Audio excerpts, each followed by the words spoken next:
अस्सलाम वालेकुम नाज़रीन, मैं हूं असद अली तूर अपने प्रोग्राम असद तूर अनसेंसर्ड के साथ। आज जो मैं आपको खबर दूंगा वो एक तो इमरान खान साहब ने एक पॉडकास्ट पर उनको इंटरव्यू दिया है, उसमें उनसे सवालात किए, उसमें उन्होंने कुछ बड़ी दिलचस्प और अहम बातें की हैं। उस पर ज़रा बात हो जाए। एक तो उन्होंने कहा कि जी कोई बताए कि मैंने कभी कुछ इमरान खान साहब की करेक्शन की ज़रूरत है। ये पॉडकास्ट वाले नौजवानों ने अच्छे सवालात किए, लेकिन ऐसे मौके पर आपके पास फॉलो अप सवालात भी होने चाहिए। थोड़ी तैयारी करके जाते तो थोड़े फॉलो अप सवालात भी होते थे, लेकिन बहरहाल ओवरऑल इस इंटरव्यू में कुछ जूसी किस्म की खबरें इन्होंने निकलवाई हैं, विच इज़ देयर क्रेडिट। तो अब हम आते हैं जो इमरान खान साहब ने कुछ दावे किए, कुछ बड़े बड़े झूठ बोले जो उनको बताना चाहिए कि आप झूठ बोल रहे हैं। उन्होंने कहा कि मैंने कभी भी किसी के खिलाफ पुलिस को इस्तेमाल नहीं किया, झूठी एफआईआर नहीं कटवाई, ये वो। खुदा का खौफ कीजिए, आपने झूठे मुकदमात नहीं करवाए।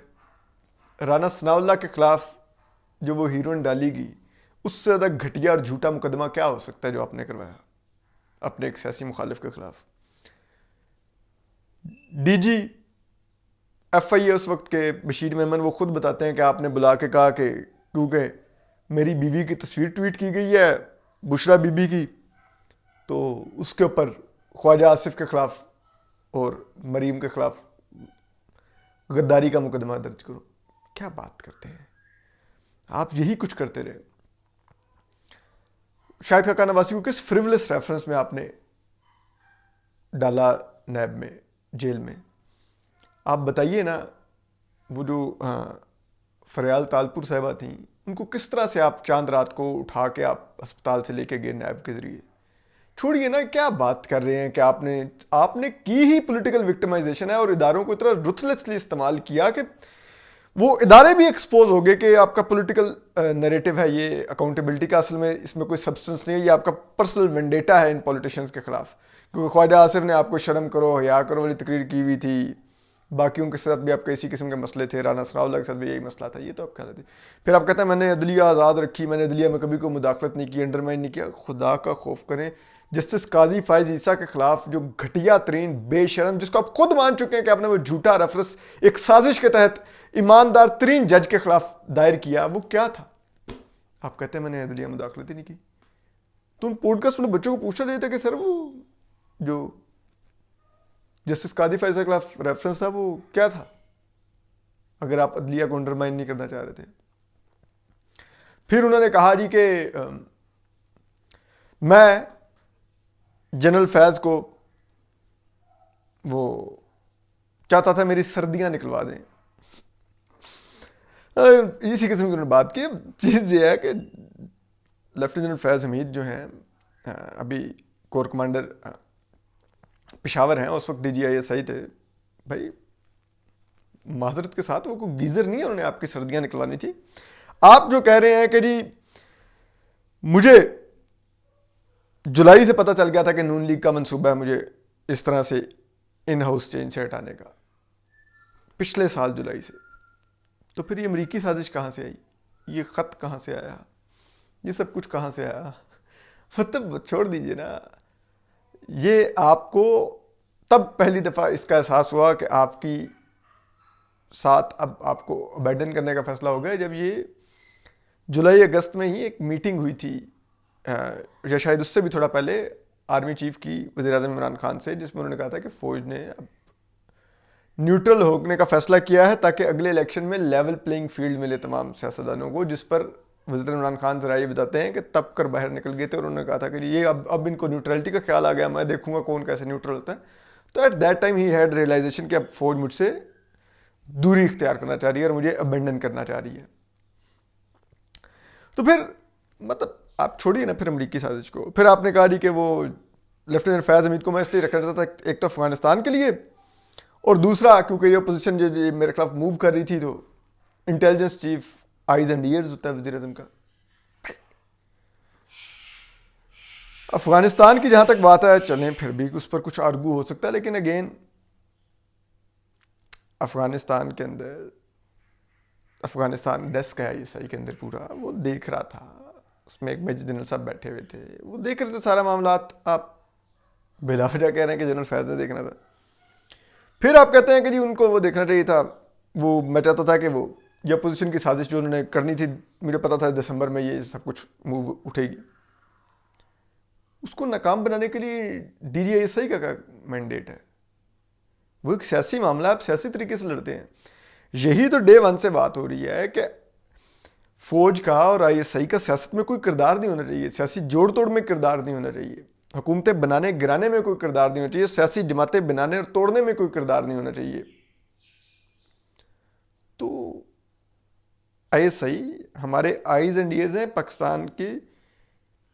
बाहर से कुछ साजिश हो, बाहर की इंटेलिजेंस गैदर करते हैं जिसमें भारत और दीगर तमाम ममालिक हैं, उधर से वो इंटेलिजेंस गैदर करते हैं और पाकिस्तान के दिफा से मुतल्लिक वो होती है। उसका काम इंटरनल पॉलिटिक्स को मैनेज करना तो है ही नहीं। तो मतलब आप इनडायरेक्टली अब खुद कह रहे हैं, जो इल्ज़ाम लेफ्टिनेंट जनरल फैज़ हमीद पर अपोजिशन लगाती रही है, मतलब आप ये कह रहे थे कि जो तब तक मैं बचा हुआ था वो जनरल फैज़ की वजह से बचा हुआ था और वो मुझे पॉलिटिक्स मैनेज करके दे रहे थे, वो मुझे अपोजिशन की जितने भी तहरीकें थी, चाहे वो सेनेट में सादिक संजरानी के खिलाफ तहरीक अदम एतमाद हो, या आपका वोट ऑफ कॉन्फिडेंस हो, या सादिक संजरानी का दोबारा इलेक्शन हो सेनेट में, ये सब कुछ फिर जो अपोजिशन इल्ज़ाम लगाती थी, फिर क्या मतलब आप भी कह रहे हैं कि वो लेफ्टिनेंट जनरल फैज़ हमीद करके दे रहे थे आपको? ये आपका है, क्योंकि आपको फिर इसका मतलब तो आप मान रहे हैं कि जब लेफ्टिनेंट फैज़ हमीद ना रहे तो फिर मैं भी ना बचा, क्योंकि मैं फिर बचा ही उनकी वजह से हुआ था और वही मेरी सियासत चला रहे थे। ये आप कह रहे हैं, this is what your allegation is. छोड़िए, तो बहरहाल तो ये उन्होंने सब कुछ कहा, लेकिन ये इमरान खान साहब की एक तो जो बयानियाँ हैं बैरूनी साजिश वाला, एक तो इसमें ये डिबंक होता है। दूसरा, इससे पहले हम सहाफ़ी हसन अयूब का एक इंटरव्यू कर चुके हैं जिसमें हमने कुछ चीज़ें बताई थी हसन अयूब ने कि वो क्यों इतने कंसिस्टेंट थे कि इमरान खान साहब जाएंगे। अब हम एक आपके लिए 9 मई को जब एक माह पूरा हो जाएगा इमरान खान साहब को निकाले हुए, तो हम एक एक्सक्लूसिव वीलॉग करेंगे जिसमें हम आपको बहुत ही अंदर की मालूमात देंगे कि इमरान खान साहब का जाना कैसे हुआ, इस्टेब्लिशमेंट से उनकी अलहदगी कैसे हुई, इदारों के साथ उनके क्या मामलात थे, अपोजिशन से क्या चीज़ें चलीं, कैसे चलीं, इमरान खान साहब खुद क्या कर रहे थे और उनको क्या पता था। ये हमने काफ़ी दिन इस स्टोरी पर काम किया है, इस पर मालूमात हमने इकट्ठी की हैं और बहुत अंदर की खबरें हैं, और ये मुकम्मल एक्सक्लूसिव चीज़ें होंगी जो हम आपसे शेयर करेंगे 9 मई को, और उसमें आपको काफ़ी अंडरस्टैंडिंग होगी कि एक्चुअली एक और वज़ीर-ए-आज़म किस तरह निकाला गया अपनी मुद्दत पूरी करने से पहले। और इस दफ़ा तो वो वज़ीर-ए-आज़म निकाला गया जो कि बहुत लाडला था, बहुत चाव और मान से लाया गया। तो क्यों अपने हाथों से तराशे हुए पत्थर के सनम से दिल भर गया। बाकी अभी आप देख ही रहे हैं सोशल मीडिया पे एक कैंपेन तो चल रही है। हिलरी क्लिंटन ने 2011 में पाकिस्तान के दौरे में कहा था, जब वो वज़ीर ख़ारजा थी, बाराक ओबामा सदर थे, तो हिलरी क्लिंटन साहबा ने इधर अमेरिकन एम्बेसी में इंटरव्यू देते हुए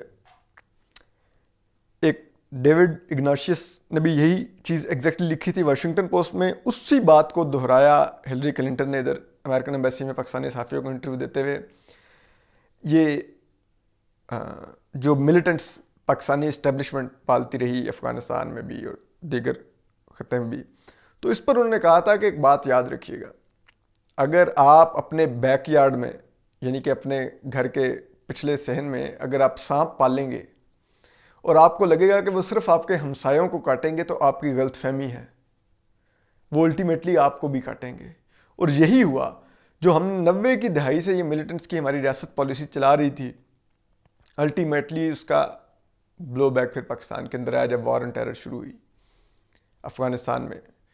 तो फिर पाकिस्तान में खुदकुश हमले, दहशतगर्दी के वाक़यात, अगवा बराए तावान, सब कुछ इतना हुआ। 70,000 से ज़्यादा पाकिस्तानी माओं के बच्चों ने, बच्चियों ने, बहनों ने, इन्होंने अपनी जानें दी, जिसमें एक बड़ी तादाद हमारे सिक्योरिटी एहलकारों की थी, जिनमें पुलिस के शहीद थे बहुत, हमारे पाक फ़ौज के बहुत से शहीद थे। तो ये हमने कीमत अदा की।